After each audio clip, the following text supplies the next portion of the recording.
7 o'clock. Who do we need yet? Just Rachel, I think we're still. Do you want to just give her a quick text?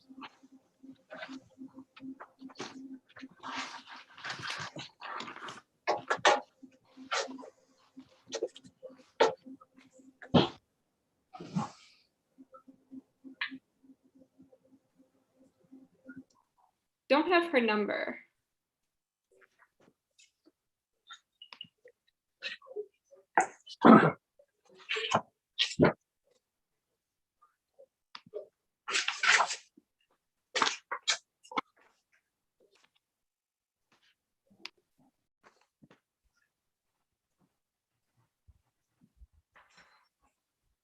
Oddly, I have her number. You have it? Yeah. You can send it to me, so I'll have it for next time. Oh, there she is. She's here, John. All right. Let me just send it to you real quickly.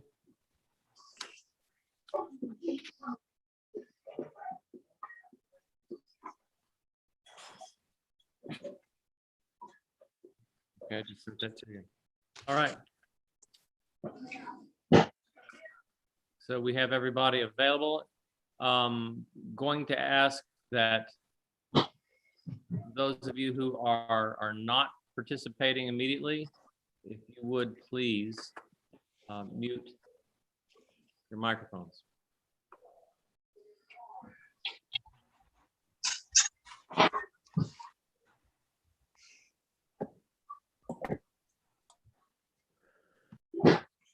Okay, very good. So welcome everyone to the Tuesday, May 4th meeting of the Village of New Paltz Planning Board. It's our regular meeting.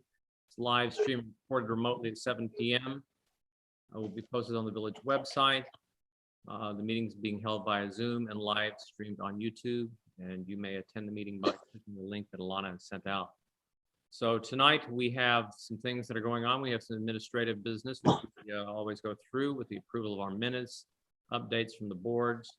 We have public comments which will stay on so that we can capture any public comments that might filter in towards the latter part of the meeting. We want to make sure everybody's voice is heard. We'll have application reviews tonight. Subdivision, 1 lot to 2 lots, PB 2103, 191, 193 Huguenot Street. We have a seeker review and discussion for the New Paltz Apartments, PB 21-AX, it's still to be determined, Route 32 South and 21 Cross Creek Road. So with that in mind, we're going to open up with the administrative business. Did everyone get a chance to look at the minutes from our April 20th meeting? A very important meeting, in part because that was my birthday, so everyone should be listening and looking at it. Did everyone get a chance to look at it? Yes. Are there any additions or subtractions, any adjustments, any edits that we need to make to that? Looked good to me. Okay. So hearing none, I'm going to look for a motion to approve the minutes of April 20th, 2021 Planning Board meeting. So motion. I would like a second, please. Second. And all in favor? Aye. Aye. So the motion is passed and we do approve of those minutes. For the village, the next part of our administrative business, we're going to be getting some updates from the UCPB, EPB, and from the village board. Will Murray, I see you there. So do you want to lead off? Is Don there? Is Don at all in the meeting? No, he emailed me. He's not going to be here. Very good. So Will, do you want to go ahead and give us an update from the village board? Sure. Good evening, everyone. Thanks for attending the meeting. Before I forget, our polls are open till 9 p.m. tonight for the village elections. You have time to get down to the firehouse at Village Hall, perhaps after this meeting. So cast your vote. But just a report that our short-term rental law passed at our last meeting. So that hopefully that'll help stem the tide of absentee owners buying up properties and using them as mini hotels, and deeply impacting our housing stock in the community. The firehouse is moving along quite well, though it's a couple of weeks behind schedule, attributed to demand and supply. Building materials are at a premium right now and supply is low. So we're having some delays in keeping on schedule for the building of the new firehouse. There are a couple other things I wanted to mention that in the last meeting, the mayor set a public hearing to make the B2 and B1 zones more like the NBR, which would mean encouraging more residential housing on the upper floors of structures. That hearing will be starting on May 12th at a joint board meeting that starts at 7 p.m. I expect that to go on for a number of meetings down the road. And then also on that same meeting, you might be interested in listening to a presentation from Evelyn Wright. The Housing Committee of UACT is presenting her after her studies on housing in our community, particularly Ulster County, and the many challenges that we face in affordable housing in our area. So that's also, she'll probably be on about 7:15, 7:30 on May the 12th. That's about it. That's all I have for the moment. Very good. Thank you very much. Will, any questions for Will? No? Okay. So thank you. And now we're going to move on to the second part of our business agenda with public comments. Alana, do you have any public comments at this moment? Not at this moment, no. Okay, we will be keeping those open throughout the course of the evening. And we'll circle back at the end of the meeting to see if there were any public comments that were not present at the beginning. So with that in mind, the next thing we're going to be looking at is the application reviews. The first one is the subdivision, 1 lot to 2 lots. Planning board number 2103, 191, 193 Huguenot Street. The applicant is Holly Hasbrook. Welcome, Ms. Hasbrook. Glad that you're here with us this evening. And we are going to start by just getting a quick summary of the application, and the summary briefly, and I'm going to ask Rick to give us more details in it, is that it's an application to subdivide a 5.241 acre lot into 2 parcels. The property is located in the historic district, currently improved with 2 dwellings, each of which is proposed to be located on its own lot. There are also various sheds. Proposed lot will be, number 1 will be 2.002 acres, and proposed lot number 2 will be 3.239 acres. No new construction is proposed. You, I believe, were here before the board, or one of your representatives here before the board a couple of years ago. Is that correct? Yes, that was a preliminary. I don't even think it was an actual meeting. It was a preliminary submission, a sketch. Okay. Do you want to give us a little bit of information about what you're looking to do? Yes, you outlined it perfectly. Good evening, Chairman Littman, Planning Board, Litton, I'm sorry, Planning Board members, attorneys, etc. I'm representing, as we mentioned, you mentioned, I'm representing the estate of Richard Hasbrook, my late father. We're submitting for your review an application for subdivision approval. It's a 5.3 acre parcel in the historic zone on Huguenot Street. The site is comprised of 2 pre-existing non-conforming structures, for which we are also requesting 2 area variances, as these existing structures do not meet the current setback requirements. So I believe we will be meeting with the Zoning Board of Appeals next Tuesday as well, if we get your approval to do that. Okay. Rick, would you like to give us a little bit of information on this and kind of flesh out the summary with some of the more detailed aspects? You're muted, Rick. Sorry. Maybe one of the first things that ought to be addressed by the board, I'll go through a list of things, but and maybe Alana may be helpful to actually take my memo. There's really nothing confidential in it, and forward that on to the applicant so that they could see the details. And that way I don't have to go over them in excruciating detail.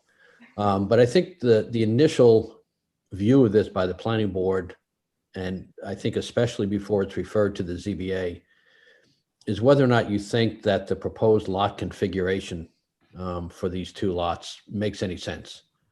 Obviously there's a reason for it. There's two homes on there and they want to split those homes onto two lots. But the way it's being done now is with shared driveways, needs for lots of variances. I think there's actually going to be 3 variances that are needed. Right. And the planning board has the power to say, the way you want to configure a lot, which we have to look at for decades in the future, just may not make sense. And you may want to consider advising the applicant to maybe try to reconfigure it in a different fashion. With respect to some particulars, this application does not need to be referred to the Ulster County Planning Board because it's exempt under the agreement. You need to be reviewing the sketch plan. And this goes to really the initial thing that I spoke about, is that under the code, you're supposed to review a sketch plan and tentatively approve it or recommend modifications. And that's the purpose of that is to give some feedback back so that it doesn't go too far down the road with some objections that you may have to the basic layout of what they want to do. The applicant is required to get some written recommendations from the village engineer and the superintendent of public works for this subdivision. Because it's just a 2-lot subdivision, the code really requires that the planning board actually waive the normal requirements for what the details should be on the plat. And instead, the applicant needs to provide those details that are listed in section 178-23C1. And that's providing that there's no physical conditions that limit it. And I don't see any, but obviously that's up to the planning board to see whether or not there are such physical limiting features that they should be providing more of the details rather than that sort of the abbreviated subdivision review. With respect to seeker, the planning board can classify the action as an unlisted action. I believe back when this came before the board, it might have received a type 1. Correct. But that's because there were different seeker regulations in effect then. Back then, if you were substantially contiguous to an historic structure, you were automatically a type 1 if you were otherwise an unlisted action. Now you not only need that substantial contiguousness, but you also need to have a threshold of 25% of one of the other features, and it doesn't appear like there are any. So I believe that this should be an unlisted action, and you can make that motion and typing that this evening. The planning board should ask the applicant to resubmit the environmental assessment form. It was not done with the DEC mapping tool, and it needs to be done online with the DEC mapping tool so that the DEC can auto fill in certain aspects of that form. And that there are also in the FEAF that was submitted, part 1, the brief description of the proposed action, the lot sizes are not consistent with those that are shown on the subdivision map, so they need to be consistent. And question D1, D, Roman numeral 4, should identify the maximum lot size as 3.237, which is consistent with what is on the proposed map. You have to determine whether or not to proceed under seeker with a coordinated review. That is that you'll be lead agency and the zoning board of appeals has to wait until you're finished before they can make an action, or whether or not you believe that it makes more sense here if you've done a some other circumstances to have an uncoordinated review, because the variances, if they're not granted, may be the death knell for this particular application. And so certainly this configuration. So I think you ought to wait for a little while before making that referral. Wait until you get the revised EAF and then decide whether or not at a subsequent meeting, whether this should be a coordinated or uncoordinated review. One of the issues that we saw was with respect to sort of a half-circle driveway that may provide access to lot number 2. It's not shown on the plan. I don't believe it's paved, but it should be shown on there anyway. And that also may be relevant to your discussions of providing distinct and discrete access to each of the lots in a reconfiguration rather than having a shared driveway, which is never, it's only under the circumstances in which there's no other way to configure something that you would share a driveway, because it provides problems for the neighbors in the future and going forward decades. It also has an effect on the marketability of lots in the future. It's just lots should have their own access unless it's otherwise impossible to do so. So you may want to consider seriously how to reconfigure something so you can get access, discrete access to each one of those lots. And I think there are other issues in here, but it's I think that's more than enough to start off. Yes, it is.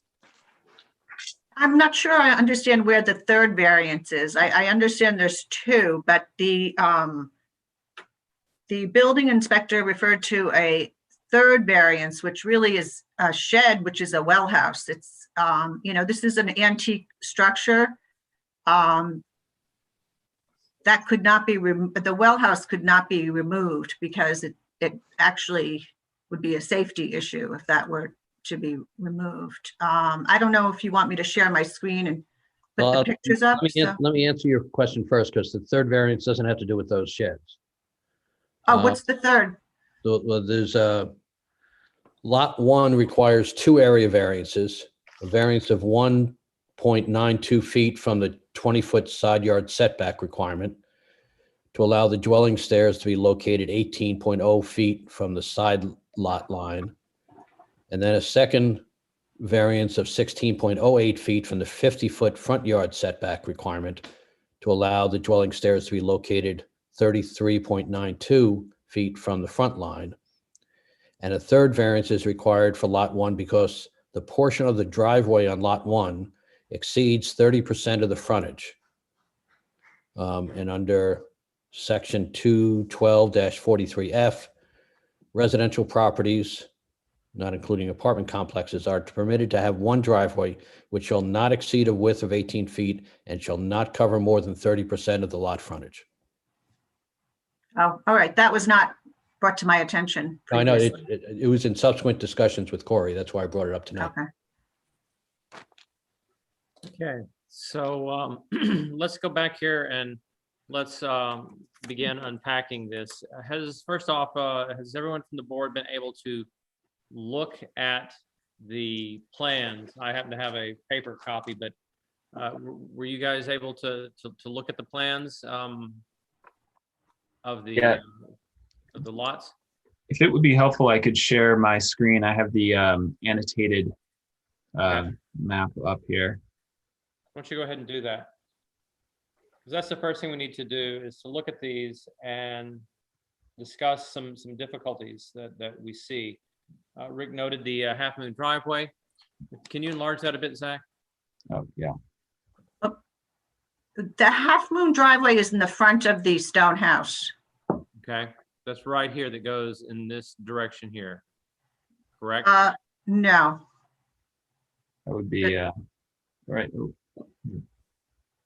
here. Yes, Exactly. exactly. That's correct. Okay.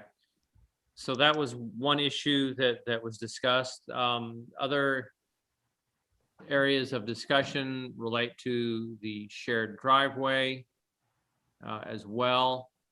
And if there is an opportunity to reconfigure the lots so that we do not have to go through quite that many variances and have the shared driveway. Board members, any discussion on that? Well, I agree with Rick. I mean, I'm looking, I have the paper copy as well. And I'd like to ask the applicant, why don't you just put in another driveway for the 2-story stone house?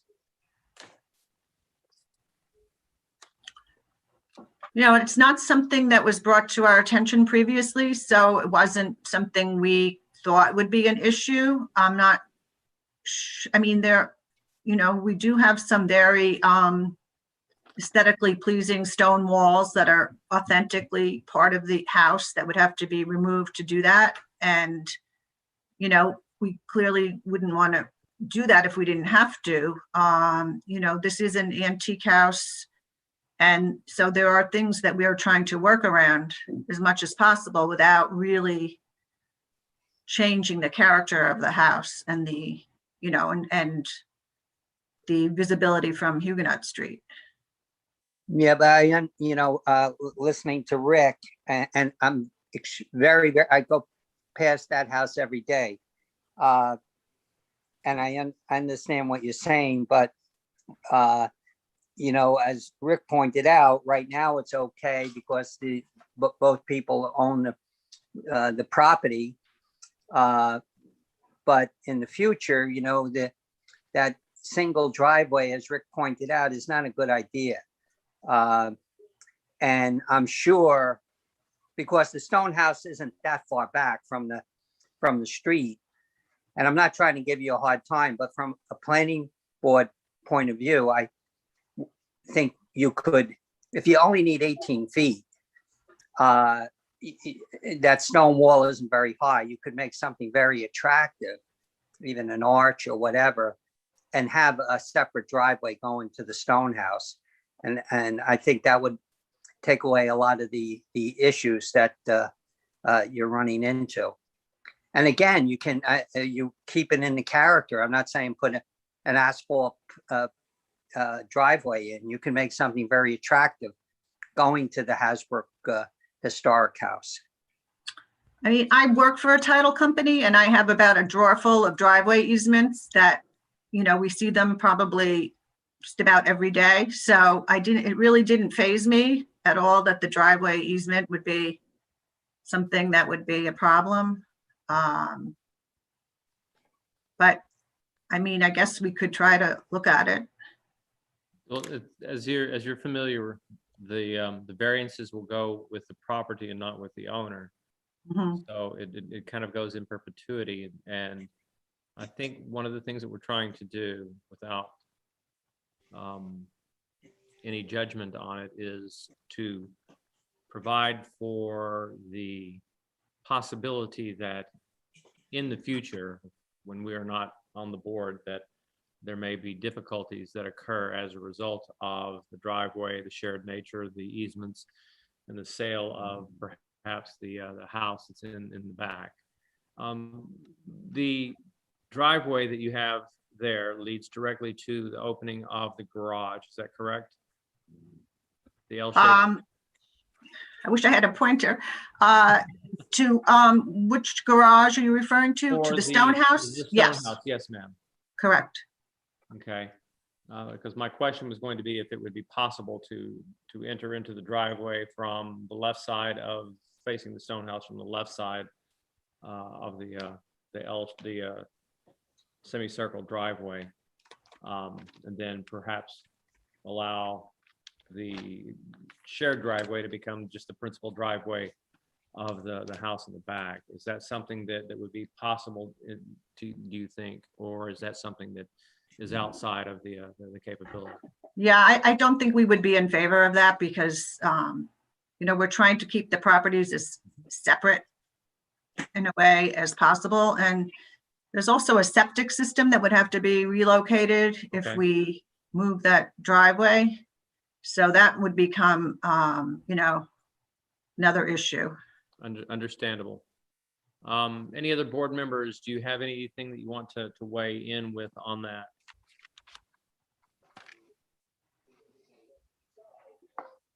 No? I think it's a difficult question. I understand that there aren't too many places to add in a driveway to this site. So I think I would be open to it if the applicant could, provide the shared maintenance agreements and all the paperwork related to that shared driveway. Okay. Rachel, any thoughts? Tom?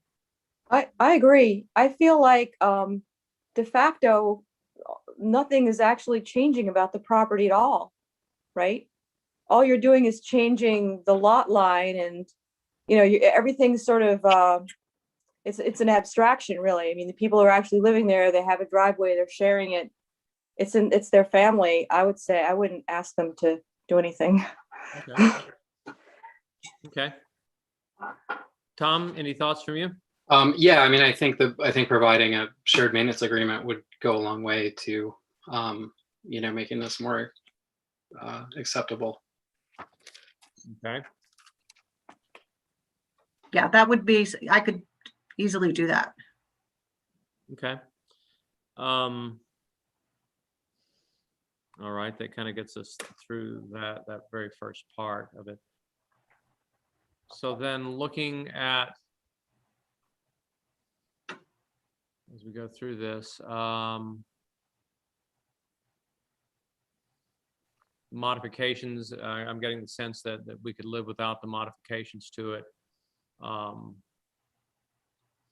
So we would have to have easements, restrictions on the land listed, and the covenants, conditions, easements, leases, agreements on record. They would need to be shown on the sketch plan if we cannot make any modifications on that. The next thing is we are going to ask you to request written recommendations of the village engineer and superintendent of public works.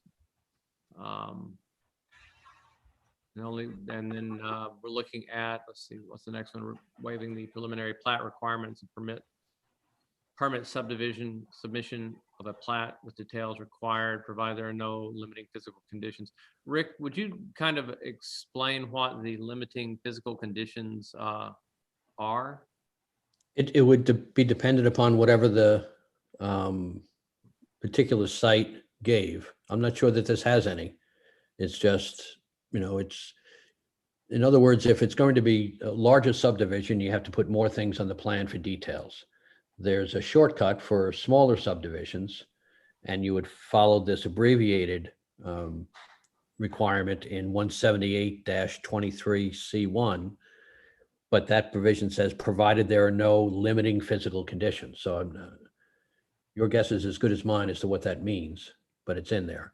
Okay. But if you don't see anything that seems to be odd and limiting in any substantial way, then the code actually requires you to go ahead and waive for a subdivision of this size. It requires you, and you should vote on, waiving the preliminary plat requirements of 178-22, and the plat has to be resubmitted with all of the information in 178-23C1. Okay. So what we've determined then is that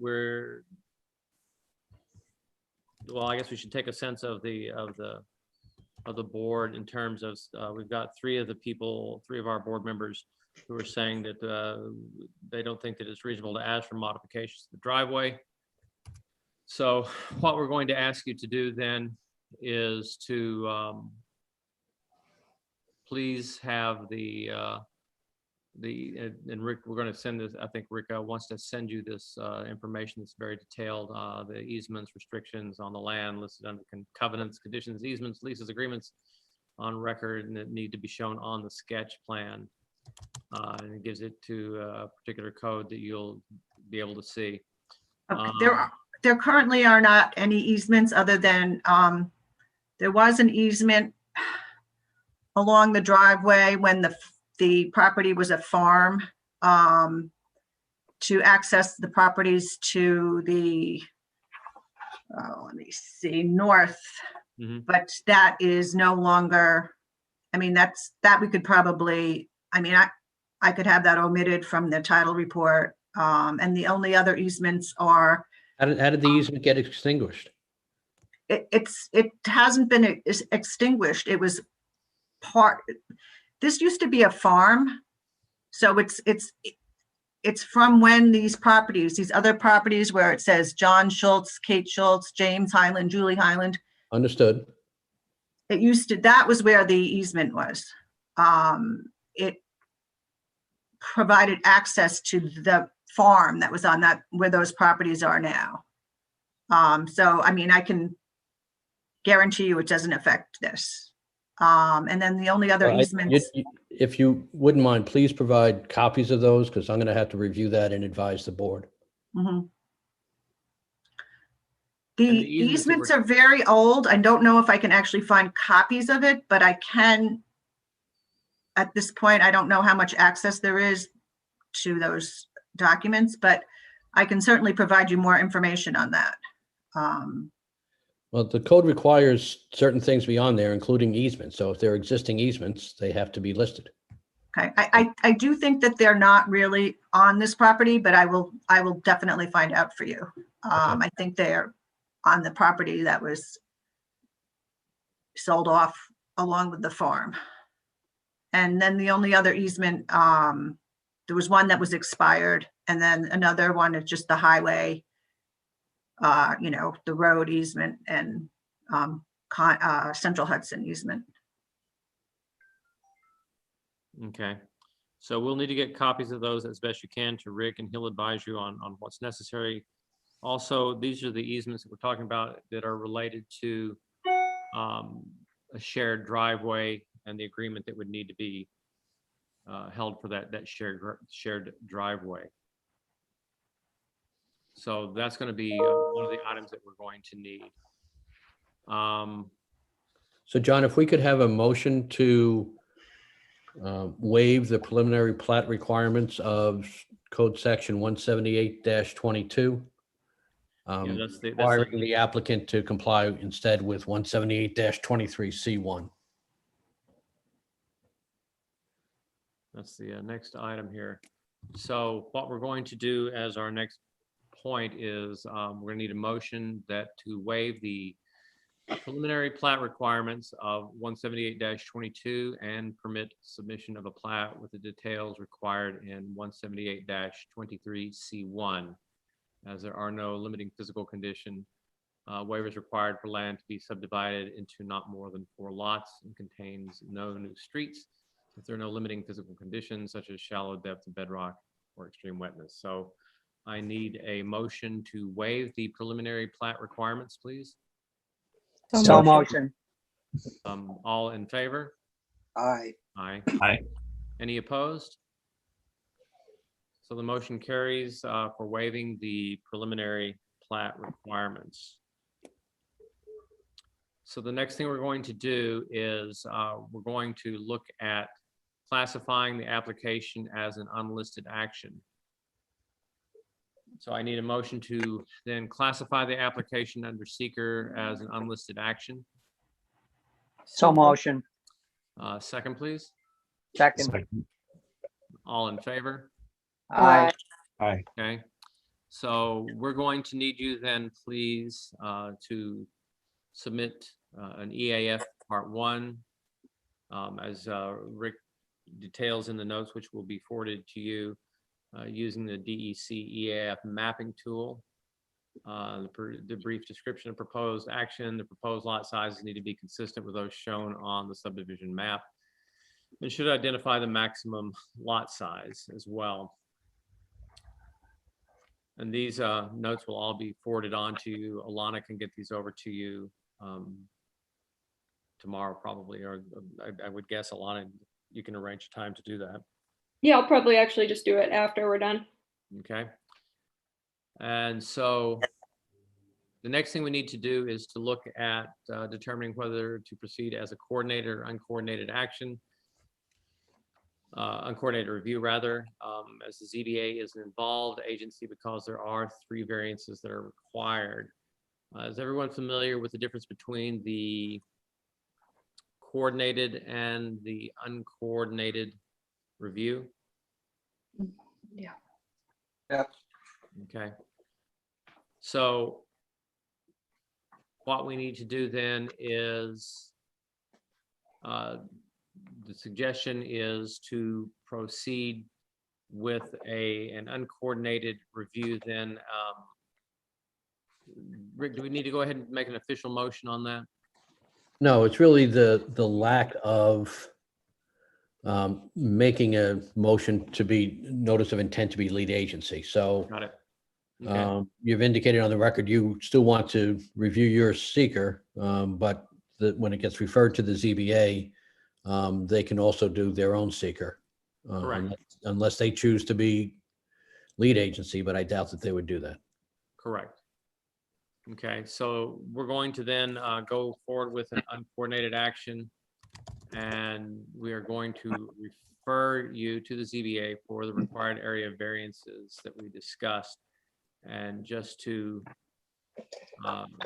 be clear, the 3 variances that are needed are, and let me get to my notes. I apologize here for not having them. A little caveat though, John, I mean, this is what we believe are the 3 variances required, but it's always the applicant who has the responsibility of determining whether or not there needs to be more variances. Correct, okay. All right, so the 3 that we have, that we believe, based upon this, are the area variances for the setback on the side yard and the front yard, and then for the percentage of the driveway as well.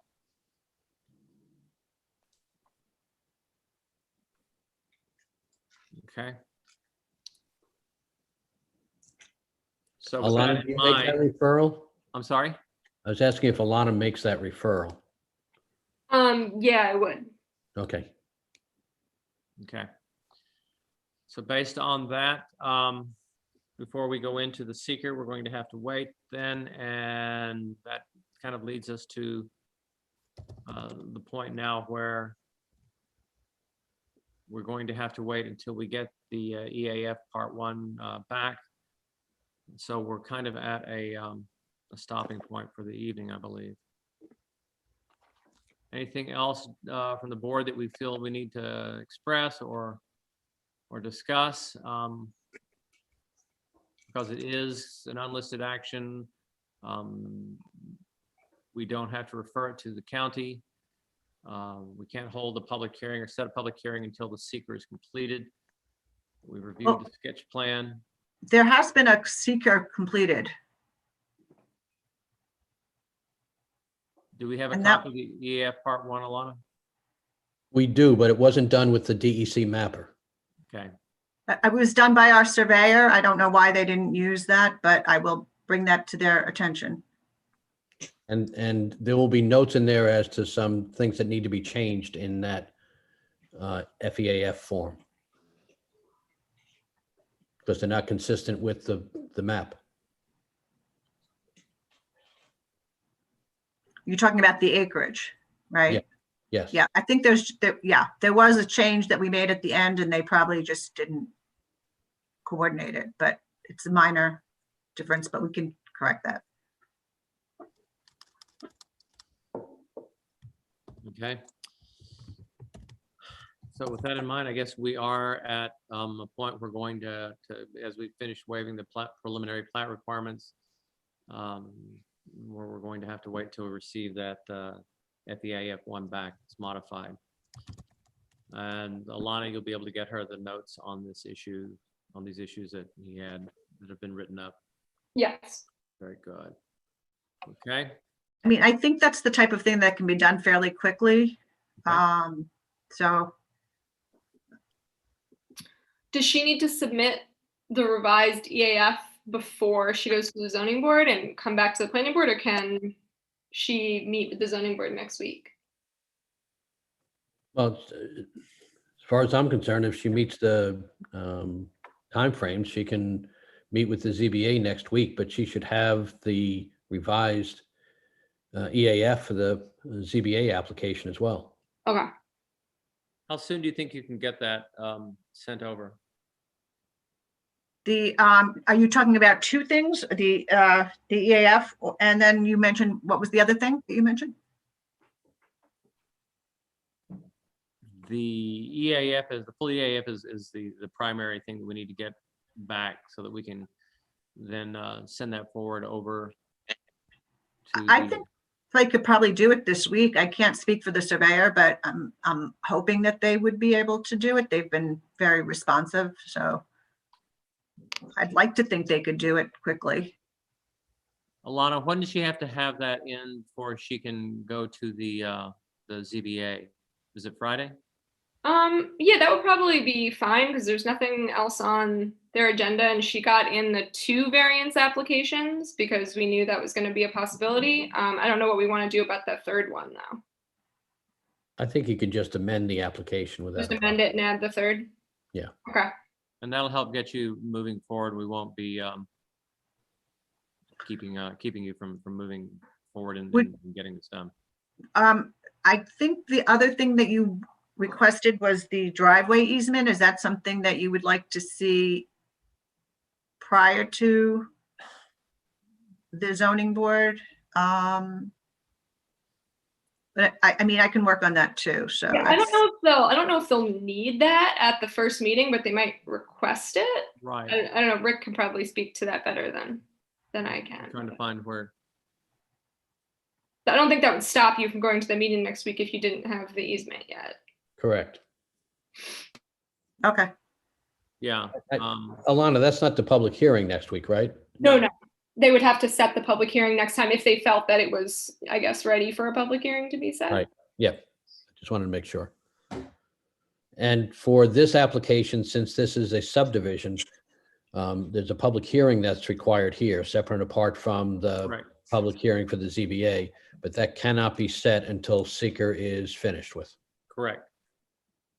So the next time we meet you here, we'll have the vote from the ZBA and we'll begin the seeker process so that we can get that completed and move you forward into a public hearing. Any other questions that we need to go through? And Zach, you can bring the map down now if you'd like. Yep. the next meeting would be the June meeting, or? 5/4, so 5/18 would be our next meeting. Is that Oh, correct, Lana? Yeah, 5/18 is our next meeting, but I'm not sure if was there a reason for her to come back here and before she gets the variances? No. Okay. So no reason to come back before those are approved. Okay. No, because that will really define what the planning board has to work with, whether or not you've gotten those variances or not. If they define it, then we have to look at a different path forward than if they approve those variances. So we have to wait until they finish with their work to come back and begin ours. Okay. I can call you tomorrow, Holly, if that helps. Yes, yeah, that would be very helpful. Okay, sure. Thank you. Thank you. By the way, it's a lovely house that's sitting out there, the old stone house. I always make sure to point that out to people whenever they visit here. So Thank I you. understand how you want to be careful with it. Yes, it's very emotional for us, our whole family. I understand. Well, thank you for your time. We do appreciate you appearing before us, and we'll look forward to hearing back from the ZBA and from our attorney and moving you forward on your path to get these things done. Thank you for your time. You're welcome. Okay, so that moves us then to our next event of the evening, in which we are going to look at the New Paltz Apartments. Let me move over here. So the next is the application review it's a secret review for the New Paltz Apartments, PB 21 AX, applicant Mike Moriello. Welcome back, gentlemen. Hello, Mr. Chairman. I think we have Tom George and Jess Sudol and Chris Laporta from the Okay. applicants. Rick, do you want to go briefly and give us a kind of a description of what we need to do with this application? All right, we're sort of in the early stages here, and you can't really take any official steps. Correct. Because right now, you declared your intent to be lead agency. But it was discovered after that the town of New Paltz Planning Board isn't involved, not just an interested agency, because an entranceway off of 32 into the project is not going to be part of the lands that are annexed into the village. They'll remain with the town. So the planning board will actually have to do a subdivision and site plan with respect to that access way, not with respect to the rest of the project, just the bare access way. But because of that, they're an involved agency. And so what's needed before you can do that, they didn't receive proper notice as an involved agency until recently. They are meeting. Okay. Thank you, Alana. They're meeting on Monday, and we'll take up the issue of consenting to whether or not to consent, but I assume that they'll consent to the village planning board being lead agency. And so at your next meeting here, you'll actually be able to assume lead agency and start moving forward on seeker. But I thought that it would be a good opportunity to sort of contemplate the next steps, because they're important steps. So the applicant is going to be submitting a revised draft scope before your next meeting. And that's fine. Normally they don't come until after the FEAF review, but there's no problem with, in this case, with them submitting it earlier because they're also not going to hold you to a strict 60-day time frame from when they filed. And so what I think you need to know is that we can go over a few issues with respect to the FEAF Part 2 draft that I submitted to you. I wouldn't be going over it at this time. At your next meeting, you will. But if there's anything, if you reviewed it and you want to talk about some of those issues, that might be helpful. The next big step that you're going to do is try to review that FEAF Part 2 and then the draft scope. So those are two very important steps. The FEAF Part 2 sort of informs your decision-making as to what you want studied in the DEIS, which therefore means that it should be included in the scope. You're not going to know necessarily as individual board members without consultant help some of the issues that should be explored in the scope. For instance, traffic. There may be particular intersections that you, based upon your common knowledge of the New Paltz area, that you believe should be studied. Maybe some other aspects of traffic, but it would be helpful to have a traffic engineer also help you define the scope as to what ought to be studied. And the same thing with an environmental engineer. I spoke with this planning board engineer for this project, Dennis Larios, and he indicated that there were some disciplines that he could cover, mostly the general civil type of grading, site plan aspects of things, also water and sewer issues, but that as to the bugs and bunnies, the endangered species and other things, that the board should get a different a specialized consultant for that, and the same with traffic, that the board should get a consultant for that. So I think that if the board has some ideas as to who they want to get, you would probably want to try to get them on board now so that they can review the FEAF and the draft scope when it comes in, so that they can help you with going through that process and finalizing the scope. Thank you. The engineer did send his information over here. He said that his in-house, he says, our in-house review capabilities are generally as follows: water, sewer, stormwater, SWIP, grading, other general site civil issues, off-site water and sewer. Typically, the following items are reviewed by other specialists: traffic impacts, cultural and archaeological resources, endangered species, flora and fauna, and economic impact issues. So those are some things that we're going to need to look at finding some experts for. We did have at one time a traffic engineer that we did some studies with. And let me just see here. I've got a list here. Let me see if I can find it. Well, John Mauser was the one that did the traffic study for net zero and also for Stewart's. Or was that Alta? No, it was Mauser, Okay, Dr. Phil. Dr. Phil. There is a, let's see, I got the civil engineers. I don't know of any engineering firms that specifically work over cultural and archaeological aspects. So if we do know that, or we have some resources, we probably need to get some advice on that. Endangered species, an environmental engineer of that nature, flora and fauna as well. I don't know of any that specifically do that. If any of the board members have recommendations on that, let's please bring them forward. And then let's start with those. But I guess to back up to the very beginning, has everyone had an opportunity to look at the FEAF Part 1 and Part 2? Yes. Yes. If you aren't well schooled in it, that's okay.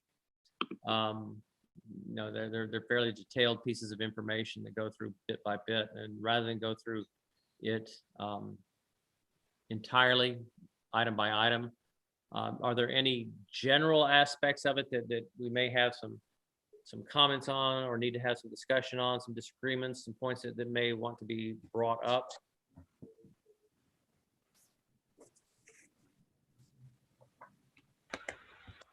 Crickets?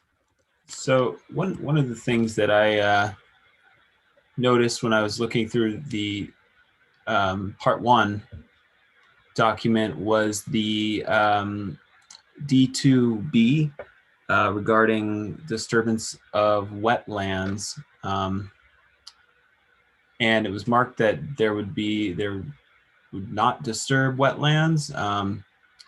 And I was a little surprised by that. I thought that given how close it was to the that stream and those wetlands, that would have been a yes. But I guess I was just wondering what the process for determining that was.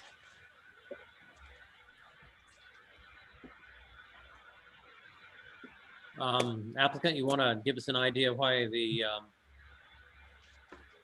why that decision was made, just to begin with there, Mike?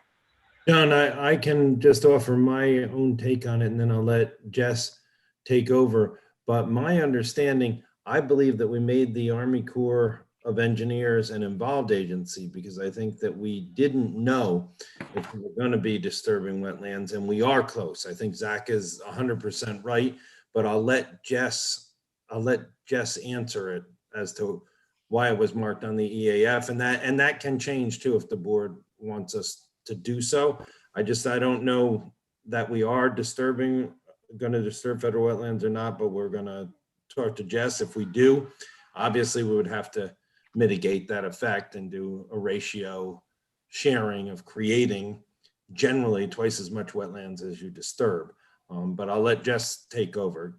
Now, I did notice, and Rachel, thank you for bringing that to me. I did notice that there was a piece of information regarding wetlands that you brought to our attention from the Army Corps of Engineers. And was that, Rachel, via the SUNY? Was that correct? If I'm not sure exactly, no, I contacted the DEC about the wetland, because there's a wetland, there are two wetlands on the property. One is between SUNY and the property.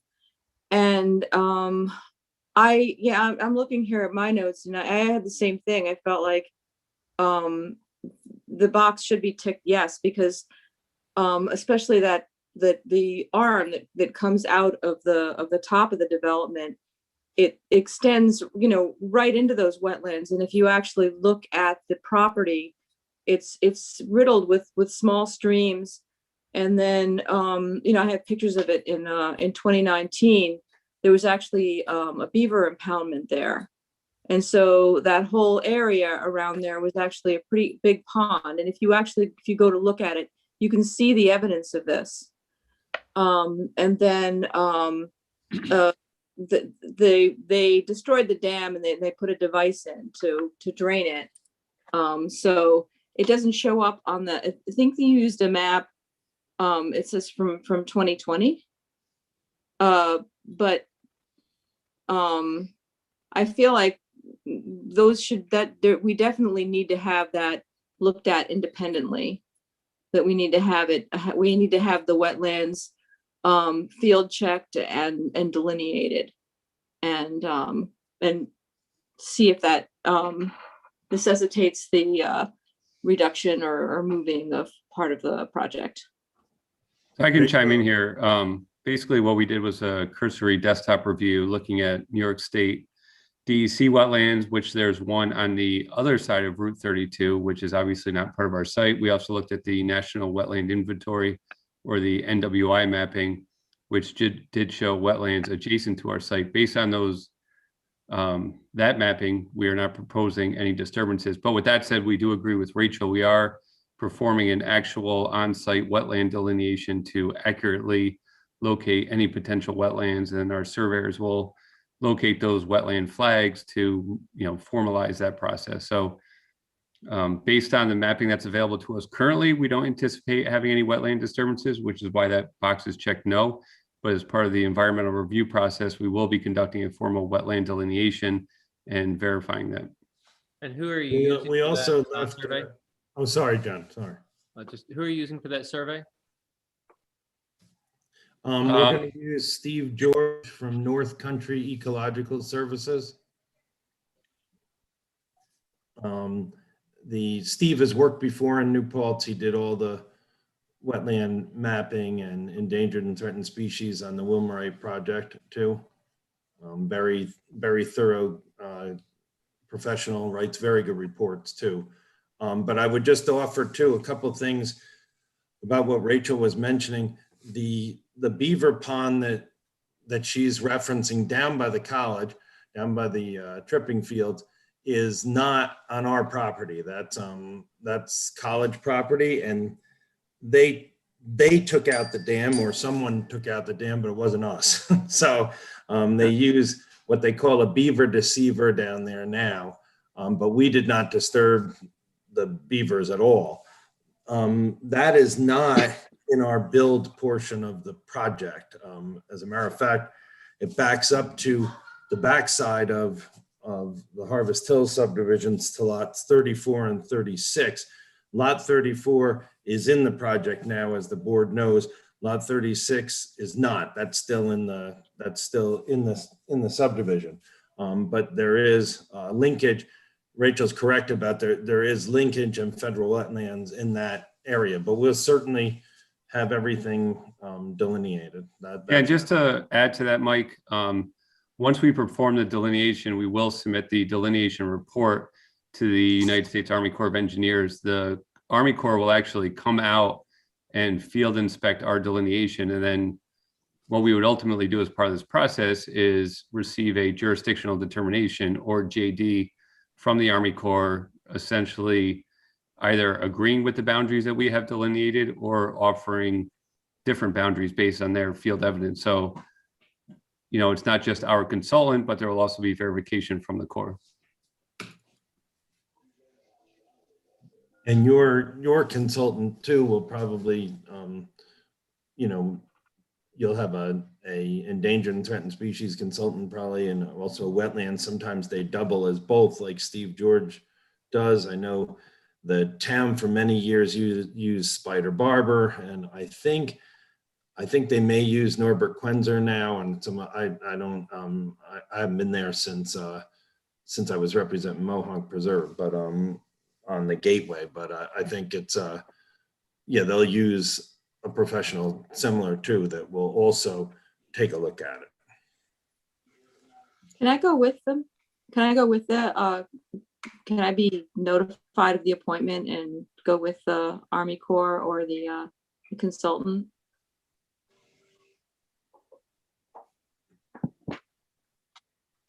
That, I believe, would be up to the applicant.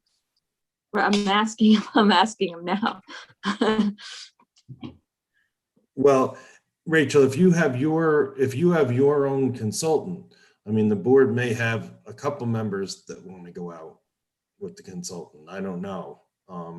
As far as our consultants, I don't anticipate having board members go out with them, but if we could talk amongst ourselves about that, but certainly with your consultants, it would be appropriate. Okay, so like one of the things we're going to have to look at here is we're going to need to find for the board recommendations on consultants for the environmental aspects of that. I'm going to make some calls and I'll make some looks and I'll speak with our attorney about that. But Rachel, if you could help me, we can get together later this week, discuss perhaps talking to Mohonk or looking at some of the people that we have used in the past and reaching out to them. I would appreciate the help on that. Would you be available for that? Yeah. Okay. Mhm. All right. So I that think kind it's of for net, I just looked up, for net zero, it was Alta Engineering that was the planning board traffic consultant. Okay. So we just discussed the environmental, so now we're gonna move on to traffic. So that was Alta, but we also have the opportunity to look at Mauser. So we'll need to speak with both of those. Dennis, can you help me on that to try to arrange some time we might be able to speak with them and determine their availability and the services that they'll provide? Sure, I'll do it tomorrow. Okay, well, let's reach out to me tomorrow. I have an office day and I can perhaps set times when we can do that with you. I just don't want to, I want to make sure that I kind of spread this equally over everybody to have a hand in it so that we can all be a little bit more engaged and not be dragged down by one person not getting it done, which could possibly be me. So the next set of consultants that we need to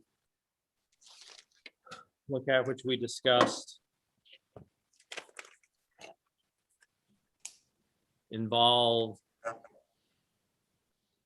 cultural and archaeological for that specific area.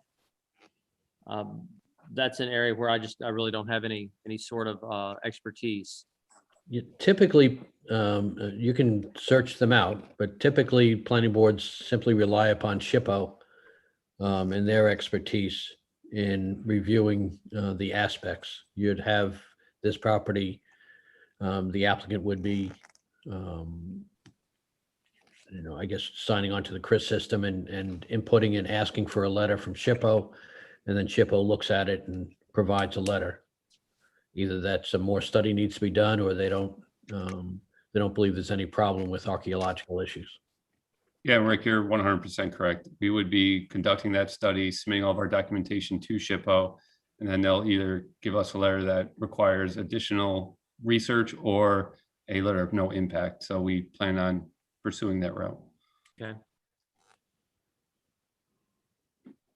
John, I'm pretty sure for John Johnson's application, that was last year, I think Joe Diamond, who's the archaeology professor at New Paltz, helped. I'm vaguely remembering something like that. I don't recall completely, but he did something at one point. I don't remember exactly, but I think that was him.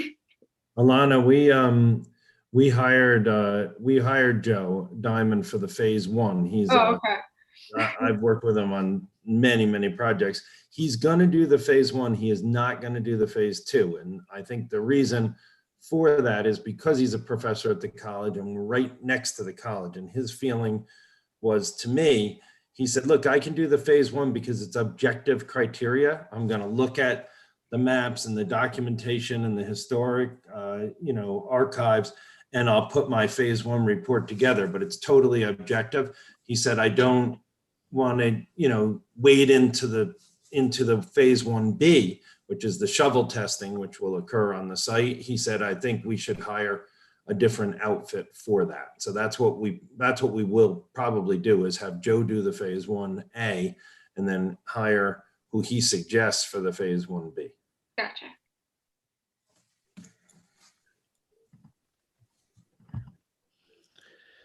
I was working with a group in connection with a project that I'm involved with that did the archaeological things. It's called, if you want to look at them up, John, and make a determination, or anybody else on the board, but it's just a suggestion. The name is Hartgen, Hartgen, Archaeological Associates.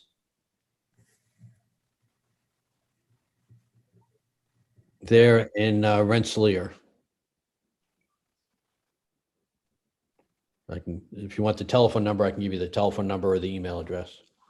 Let's, why don't we try tomorrow and try to summarize some of this stuff, and then tomorrow, why don't we get a few minutes and we can get some phone numbers and email addresses, and I can be a little bit better to have a little more time to reach out on that. So Hartgen Archaeological Associates in Rensselaer. Okay. There's also one, I'm just looking through some projects that I've been involved with. For the environmental, you may want to consider B as in boy, Lang, Laing, Associates. They do environmental consulting. They're out of Fort Saratoga, New York.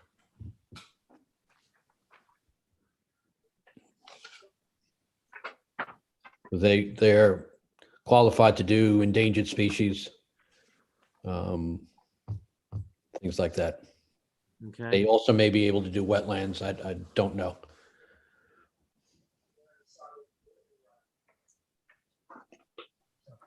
All right, I've got that note. Rachel, you and I can reach out tomorrow and discuss that one as well. Stormwater is going to be obviously a big aspect of the study for a project of this size, especially one that has some slopes on it. But your planning board civil engineer is going to be doing that work, so you don't need to get somebody specialized for that. Okay. I'm just trying to go down through the FEAF part 2 and see if there's other ones that you may want as far as consultants. Can I ask a quick question? There was a reference on the on part 1 to an environmental remediation site, but it's hard to tell from the DEC website if that's on the property or adjacent. Where is it exactly? It's adjacent to this parcel. If I don't, there may be some people that remember this, but when the Wilmright project was proposed, the applicants then wanted to enter the property in the brownfields program because of the pesticide Yeah. remediation and obtain the tax credits. So they put that portion of the property into the brownfields program in order to get ultimately to get the tax credits once the remediation plan was completed and put in place. Obviously the project never happened. To my knowledge, to my knowledge, that site is no longer active. It may still be listed. I'll let Jess speak to it, but I don't believe it's in the program anymore. No, it's not. I know when the property, most of the property did used to be orchards. You can see it. I have an aerial photograph from the 80s, and you can see how almost the entire property was orchards. And so I know that when Woodland Pond was developed, because of the fact that it had a history of having had orchards on it, they had to take core samples at various places all over the property, new core samples for the purpose of testing the soil prior to the development. So what I'm wondering is, are we going to schedule something like that? Yeah, well, Rachel, we will, interestingly enough, in Ulster County, pesticide sampling isn't required for multifamily projects and projects that have water and sewer. We're going to do it anyway for this site because we just know it's going to be an issue. But the last project that we did with multifamily housing, we took samples. It was 1 sample per 5 acres. Obviously, we can get some guidance from health department and from professionals on that. They test for background levels. The Ulster County Department of Health has common background levels for all pesticides, heavy metals, things of that nature. The interesting thing for the planning board too, and this is something probably to talk to Dennis Larios and Alan Dumas about, is that Alan Dumas works at Bernier and Larios now, and he was, as everyone remembers, probably the head of environmental sanitation at the health department for many, many years. So he's an expert in pesticides and pesticide remediation. But we will have a remediation plan and have someone that we work with that'll propose what to do in terms of mitigation. So you're correct. They do take samples and there's protocols that need to be followed with the sampling. And that area, Rachel is also correct. If you look at the aerial photography, most of the build area was orchard. There's a fair amount of woods on the property, but it was always kind of the periphery. You know, the farmers were smart. They took the better land and used that for apples. Yeah, Mike, what I suggest is that in the revised draft scope that you are submitting, that you have a section on there with respect to the sampling of the soil for pesticides, and then the board can try to determine whether or not that's adequate or they need some additional requirements. But it'd be good if we had that as a start.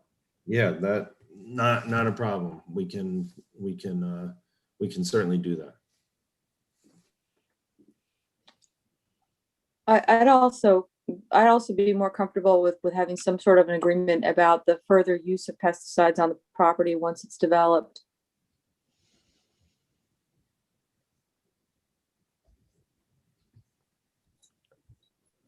It's not unusual, Rachel, to have, I mean, obviously that's not a form of mitigation for something, but what you're talking about is simply conditions that you would place on a resolution of approval with respect to the maintenance of the property going forward.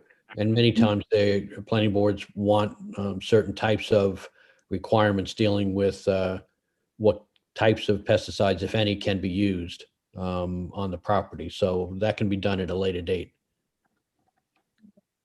Rachel, I did make a note there that it's a possibility as a condition of approval. Okay. I'd also like, while you're at it, impervious surfaces. I mean, it says that they've ticked the box for yes for having reduced them, but there's still 11.78 acres of impervious surfaces on the property, or that they plan for the development. I'm sorry, you said 11 acres?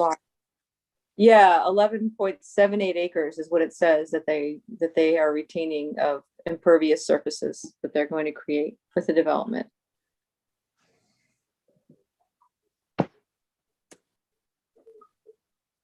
Yeah, I believe the notation was made that we're reducing them just because we're seeking relief, or not really seeking relief, but we'll be providing a significant amount of land bank parking rather than doing actual paved parking, which is how we're reducing the amount of impervious surface. So just as a clarification. Okay. Well, I guess you'll get, the map will be more detailed than the.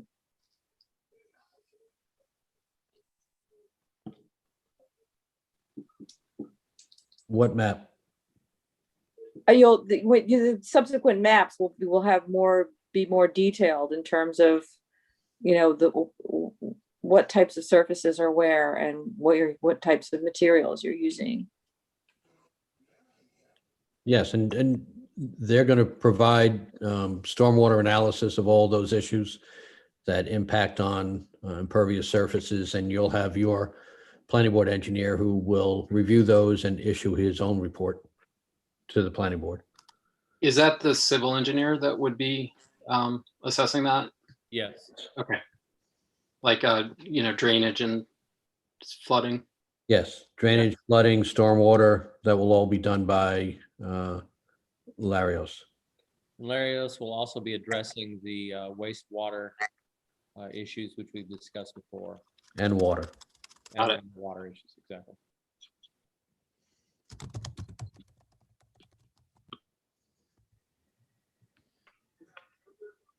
Okay, any other comments that we need to kind of look at from the from the FEAF Part 2? Zach? Yeah, I was just wondering what the fields marked with the arrows were. Were those arrows, what is the significance of the arrows on the right-hand side? That's sort of a little thing that we do in-house in our firm. Because sometimes it's unclear as to whether or not it's no or a small impact, and that may spur further discussions as to whether or not we believe, based upon the information, that it's small versus no impact. So the arrows would indicate that in that category of no to small, that we believe there's evidence that it's a small impact. There is an impact, but it's small. It's not none. If there's no arrow in, then it would be no impact. Somebody mentioned an economic impact expert. Is that something that we need to I find? think that was just a mention by our engineer saying that he did not have expertise in that area. Okay. Economic impact, I'm sorry, go ahead, Rachel. I would very much be interested, because we're supposed to be looking at this in terms of community need, and I'd very much be interested in seeing statistics, showing like, to what extent, especially considering how much new building has occurred, like how much housing do we actually need? That I'd like to have some statistics, or of what type.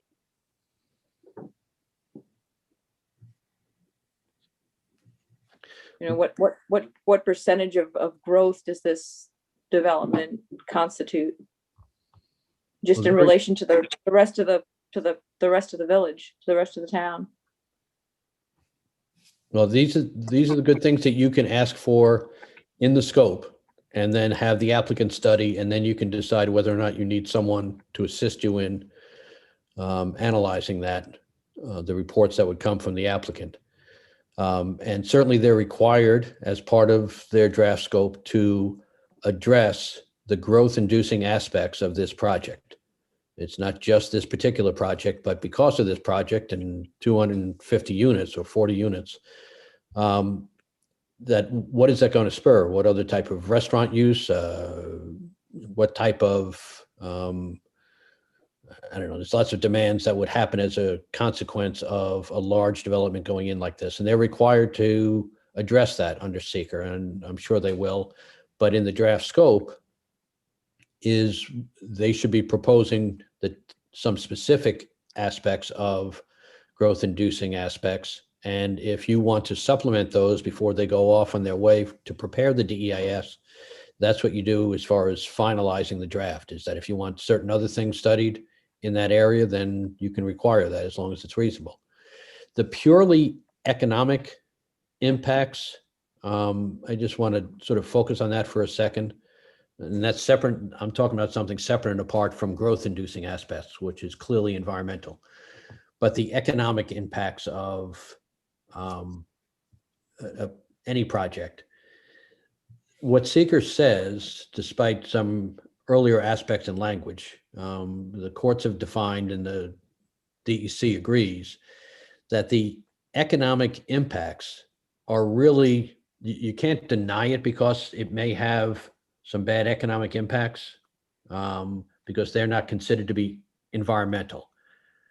However, and oddly, but this is what the law is that if in fact there are positive economic impacts, you are allowed to use those positive economic impacts to counterbalance adverse environmental impacts. Quite frankly, I have never seen any planning board, any lead agency ever do that and say, yes, there's a lot of good economic impacts, so we'll let them slide on adverse environmental impacts. But that's really all they can be used for the purely economic impacts. So I don't think there's a need to have an economist as an expert consultant for the planning board. But depending upon the growth inducing aspects, you may decide that you need some other expertise to assist you in that. But you may want to wait until after you get the DEIS to look at that. I was thinking of it more in terms of, say, for example, let's say enrollment is actually going down instead of up, or the birth rate, population rate in the county or the state or whatever is actually going down rather than going up. There may be sort of a surge in people from the city here now, but usually those things that, you have growth and then you have abatement. If there's a bubble bursts. So I was just thinking in terms of like the impact on the community and the utility of the project for the community as well. But you can certainly ask in the scope, and now hearing it, I think to some degree they'll include it in their draft scope, is on the growth inducing aspects, is also have some background information dealing with school enrollments, some history of school enrollments and the trends, population trends, et cetera. And because that has an impact on the growth inducing aspects of the project. And if you think of some other things, that's fine too. That's what's supposed to happen between when they submit their draft scope and when you finalize the scope, is your input to require either more detail or different things to be studied than what they are suggesting.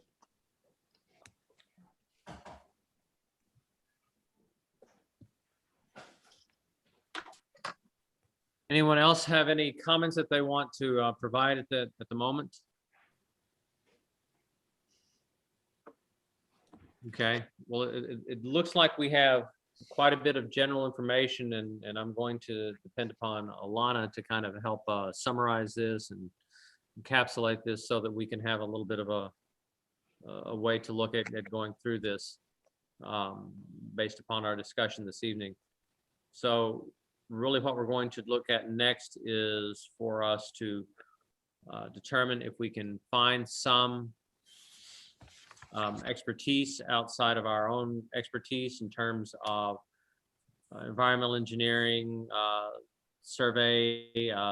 Going to depend upon our civil engineer to do quite a bit of work, looking at some traffic engineering, and then archaeology to try to get that as well. Zach, would you mind looking at that with me tomorrow or the next day, just to kind of get a bit of an initial grip on that, to try to reach out to the folks and find out what their expertise is? Yeah, I can help with that. I can look into some other options as well. That would be greatly appreciated. Go ahead. Specifically for which consultants? We're looking for someone to deal with the archaeological and cultural aspects of the project, doing the archaeological survey as well. Rachel's going to be doing some work with in terms of environmental, and then Dennis is going to look at doing something related to the traffic engineering. And Tom, I haven't forgotten you, but we'll certainly task you with something as well, so that we can all have some input here on who we believe might be good for that. But that's really our next task, is to begin to line up some of the experts that we'll need to rely on.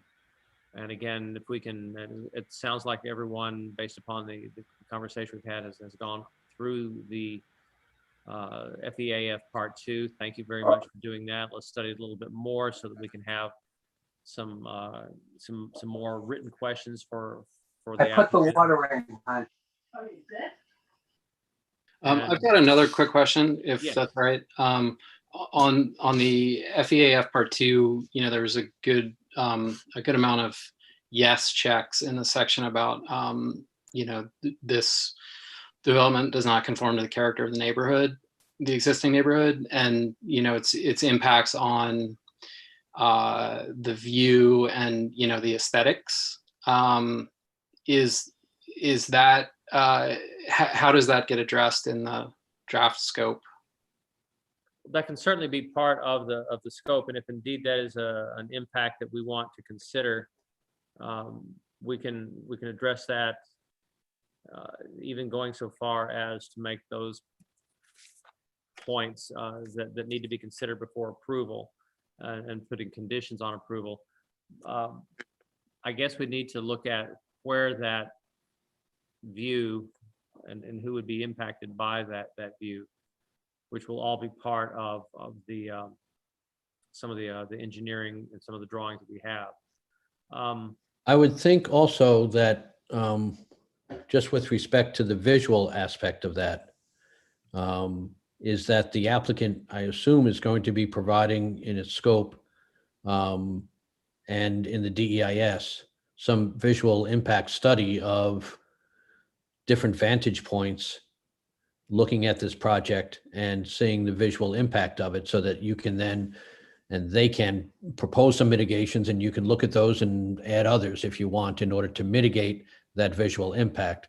But one of the things that you'll need to do from that, and I think it's something that each of the planning board members should do between now and the 18th, when you're going to start to look at these things in a more detailed fashion, is to drive around and figure out from what viewpoints you would like the applicant to go ahead and study how this project is. If there's like a higher point, especially if it's a significant recreational resource, where can this be seen from? That's going to be an important issue to you. And so I think that you should know, otherwise the applicant's going to pick the spots that they believe are appropriate for viewing the impacts, the visual impacts of the site. So it's, I think you should be prepared to say, well, I also want it from this intersection or that area that would give a better look at what is going to be the impact. When you do those things, it should be from publicly accessible areas. It's not going to be from somebody's backyard, because you're not supposed to be protecting private view sheds, but public view sheds. So roadways, parks, things like that, where you might be able to see this project. Those would be the vantage points that you studied. Yeah, just to add on that, Rick, we're going to be providing, as part of the scope, a full visual analysis where we look at the project from as many vantage points that will, satisfy the board. We'll come up with our own list, and if there's any that the board would like to add, then we're happy to include them. Right. Field Q. From Field Q on the SUNY campus, where the micro farm is. Oh, Yep, absolutely. that's, I had two quick questions. They're not totally related, but is this going to be entirely rental, or is the entire, all of it going to be rentals? I guess that's my question. Yes or no? Or are there any of them going to be condominiums? Yes, the intent is for it to all be rental. All rental, okay. Okay. For, And I'm okay. sorry, go ahead, go ahead, Rachel. no, so they won't be paying the real estate transfer tax or the rec fee? Are those part of, are they going to be paying either of those? That's my question. Well, the rec fee will certainly be considered as we move forward, and that's going to be a discussion that we'll have to have a little farther along the line, but that's definitely going to be part of the discussions. For those of the members of the board who have not gone out into that area, I think it would be good if you were able to hike that area, and Michael, of course, needs your permission to do so. I think you actually have a document which you signed allowing us to take a look. So John, we can certainly arrange that. We'll sign any document that Rick has or that Rick vets ahead of time. I think that what Jess had in mind too was, and I'll let Jess explain it, he has some technology that I guess is terrific out in the field. And that was what he was planning on doing, is having we could schedule, a site visit. And Jess, you want to tell him what you had in mind for that? Yeah, a couple of things. First of all, as far as the 3D analysis goes, or the visual analysis, we'll be creating a 3D model where we can essentially take a existing versus proposed conditions photo from any vantage point that the board wants. Out, once we create the model, we can do that assessment from pretty much anywhere. Additionally, we have the ability to load the site plan into Google Earth so that we can have a on-site meeting. And essentially, we'll be able to track where we are on the site versus the proposed site plan. And I'm sure that, we can do that with the board or whoever wishes to visit the site with us. Question for Rick. Rick, as far as meeting at the site, do you recommend splitting up the meetings so there's not a quorum at any one time? Right. Or is that... Yeah, I was just going to address that. No. I think that when we did the visits to the site zero place, we did it in groups so that we did not have a quorum at any time, and the stricture was not to discuss the project, but just simply to listen and look, and not discuss it between each other as we. As long as the planning board members there do not discuss the project, which is what you shouldn't do anyway, because you should save that for public consumption as well. But you can ask questions of the applicants, consultants, the applicant, et cetera, and absorb all that information. But provided you're not discussing it, you can get together with a quorum on a site visit, and it does not violate any open meetings rules. Okay. There's an exception for site visits. So as long as you don't discuss it, you can all go as a group. Okay. So that might be, Mike, that might be a good thing for us to organize in the coming week or so. Yeah, I don't, if people can, Jess, how do you want to do it? We got to get you down here too, and you'll have to get a day that works for people. We'll definitely want to get it done before the 18th. Giving us a short window here, that's only 2 weeks when we begin discussing the scope, the draft scope. So this weekend is probably a bit sudden notice. Would it be possible the following weekend or late afternoon on, say, Friday, so that everyone's finished with their work schedule? And Rachel, you work in the evenings, is that correct? Correct. So we would need to make sure that that everyone can attend that wants to attend. Yeah. So just for looking ahead a little bit, John, at the 18th, by that time, I'm assuming that the town of New Paltz Planning Board will have consented to lead agency. So on the 18th, you would be able to assume lead agency. You'll likely have a draft scope from the applicant, correct, Mike? Yes, we'll have a draft to you. in time. So you'll have the draft scope to look at. You'll have the FEIF also draft. I mean, that's just my suggested checks. You can change every single one of them if you want. So don't feel that that's something that's cut in stone there. And so I think you discuss all of that. You're not going to make a lot of decisions on the draft scope at that meeting, at the next meeting, because what you should be doing is also scheduling a public scoping session for the public to be weighing in on the draft scope as well. So that should, be out a couple of weeks, so people have adequate notice, and it's likely still going to be done by Zoom, but we'll deal with that.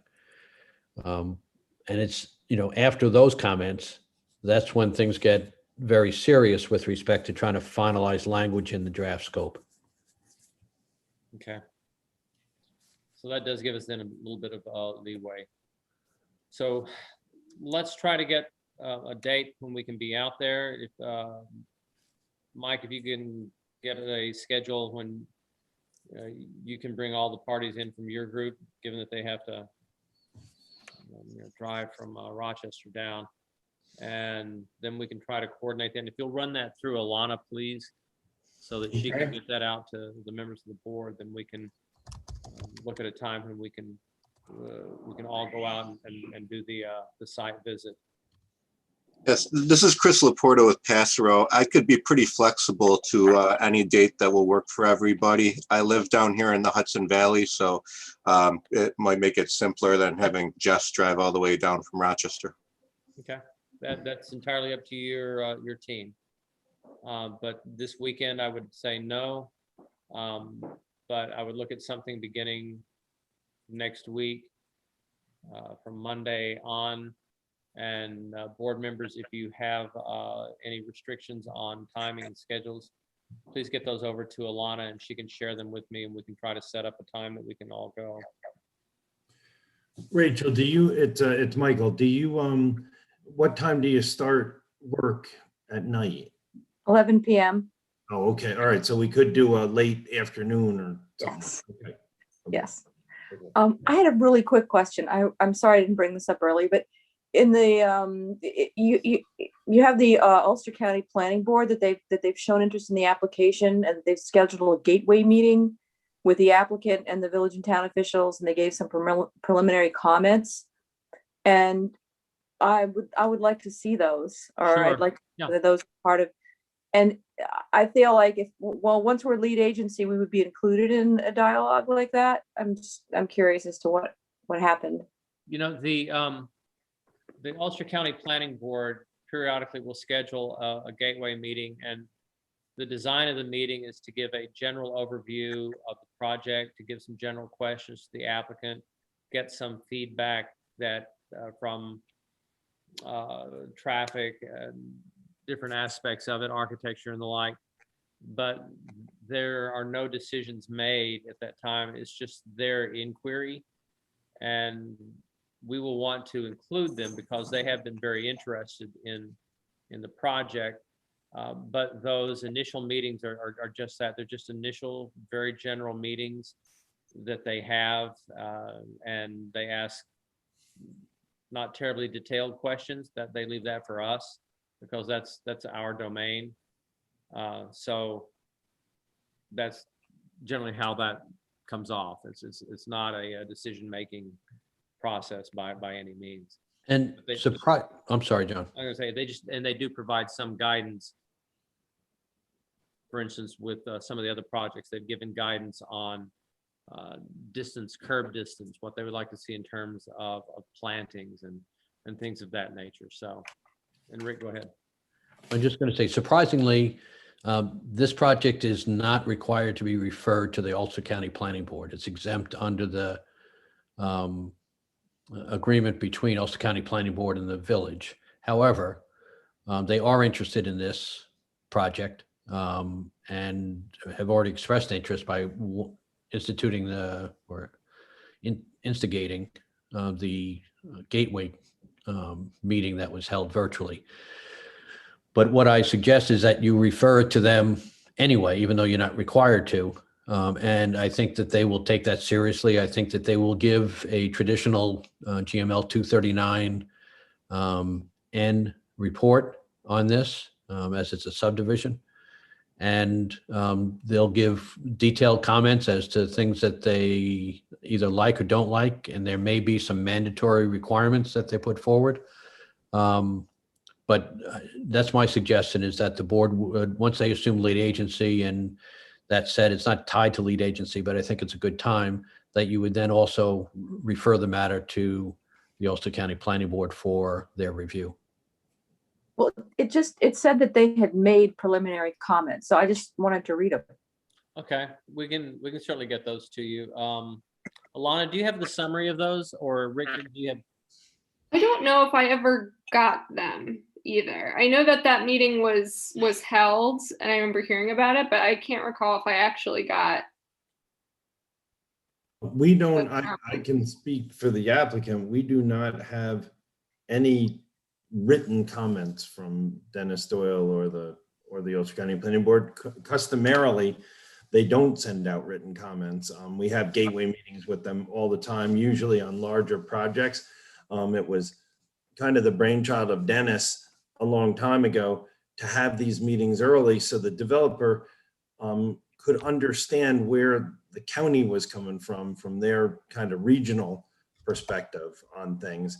And also, Dennis found that it obviated developers coming in later and saying, well, nobody told us this and nobody told us that. These things he tells you up front, these are the things that we're gonna, be looking for. Traffic, he went into all of those issues at the meeting, but I would not expect that we get written comments from him. Okay. I'm not aware of any written comments, Rachel, that were generated as a result of that meeting. Oh, okay. It just said that the comments were given. It's in 2A double small I of the FEAF. Those were just verbal comments that they made. Right. Okay. And I think there were less really comments on it than questions as to asking for some more information on it. Although the one thing that was very good that came out of that was, it was Dennis Doyle actually that highlighted the fact that the entranceway was not part of the proposed annexation and therefore would need the planning board approval in the town of New Paltz. That's right, that came right from Dennis. I missed it in the initial application, and that Dennis pointed it out when he looked at the plan. So it was good, actually very good. Yes. Okay, well, with that in mind, I think that we are kind of at a stopping point here. It's 8:45. So we've spent some dedicated time discussing this. So we know what our next steps are.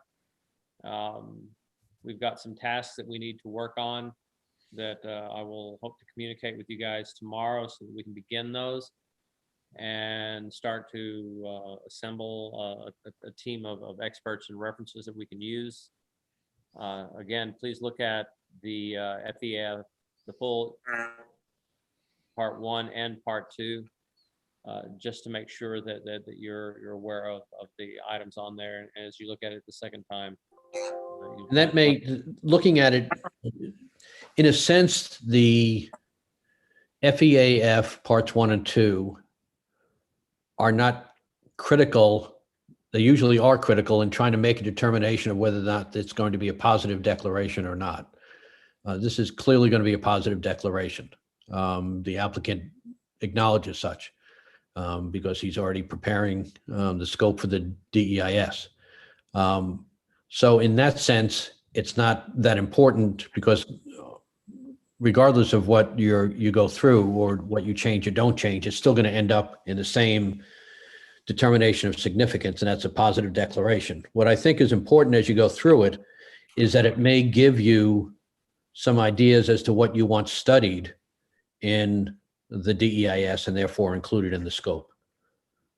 So I think that's really sort of your focus on this. It's not so much as, are we going to make a determination of significance as a positive declaration or negative declaration? but give you ideas as to what you want studied. And because the FEIF detail in there are things that can really spur some thought that you hadn't thought about before on the environmental impacts. That's all. Very good, thank you. Okay, with that, I guess we are finished with this section of it. Mike, thank you. Jess, thank you. Tom, appreciate you joining us here and the discussion. Well, thanks to the board too. Thank you for your time. Thank you, everyone. Welcome. Thank you. Okay. Very good. And so with that in mind, are there any public comments that have come through, Alana, that you want to share with us? There are none. Okay. With that in mind, then I think that the next thing is we're going to be looking for a motion to adjourn. So motion. Motion. And need a Second. second? Second. All in favor? Aye. Thank you very much for your time tonight. I do appreciate it. And Good night, all.